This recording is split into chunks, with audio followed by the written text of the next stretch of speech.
everybody.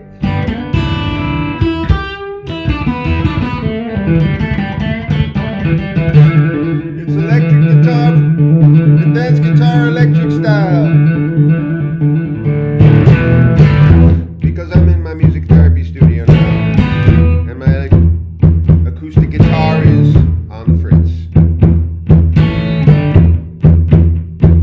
So, my acoustic guitar needs a repair. But I got my electric, so I don't care. We're gonna play the blues, gonna play it right. And everybody gonna have a good time tonight. 'Cause you know I'm on the remote screen. I got coronavirus blues. You make me wanna scream.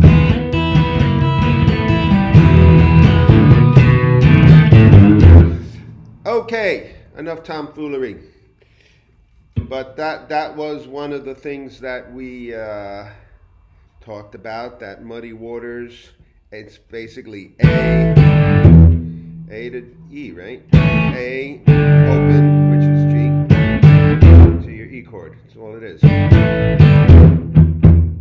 And it's very easy to make up words when you're kind of just laying down that thing, and it's also, archetype, very familiar to most people born in this country. And I did something else there, which is kind of good to know. Blues. Part of the idea of blues is major against minor kind of harmonies, right? A major harmony against minor, sort of juxtaposing the two, with that flat 3 against the major 3. So when I play an E chord, I can, that's called a hammer-on, by the way, where you're not picking it, so if I go that, and then I go to my flat 7 over there, and then that's a very bluesy thing, right? Hear that in a lot of songs.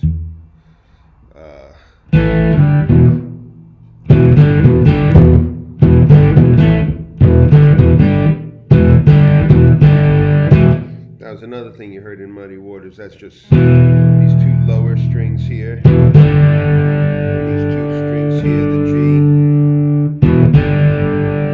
back to E.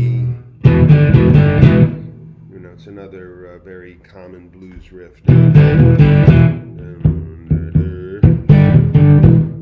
So when you lay down such a strong foundation like that, then we talked about not strumming all the time, which is like what Muddy Waters, did in that example I showed you. So when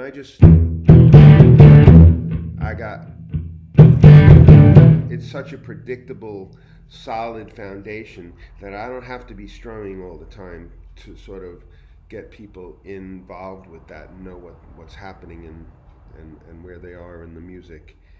And the other thing that I wanted to show you is, okay, so this is an E chord, right? And then we talked about, or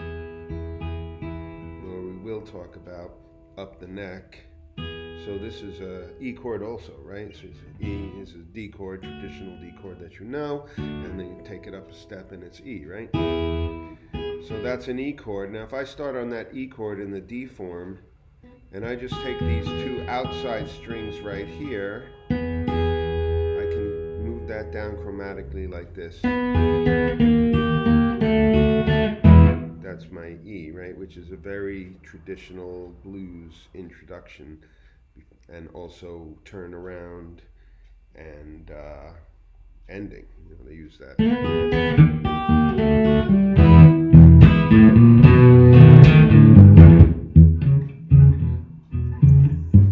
And that example that I sent you by Gary Clark, they were playing in E, but if we move it into A, which is the easiest way to do it, because you have you have your A here, and you have your D here, and you have your E here, right?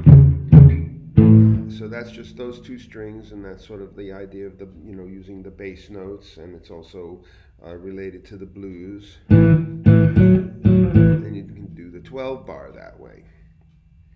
So the 12 bar also is very predictable, archetypal kind of a form, and easy to improvise lyrics to, or have other people improvise lyrics to that, right? So that's a real value of the blues form. So, as I said, there's tons of information. There's tons of examples on YouTube. There's tons of information on Google. So you'll look some of that up and pick up some tidbits and try and execute something related to a blues form. And I'll show you my studio. Let's see if I can show you this here. Right here we have my drum set. And there's an electric piano. So taking you on a little tour. It's it's an acoustic piano right there, baby grand. My gong, this is a gong. All kinds of stuff. You're all welcome to come visit sometime if you want. And see you digitally on Thursday.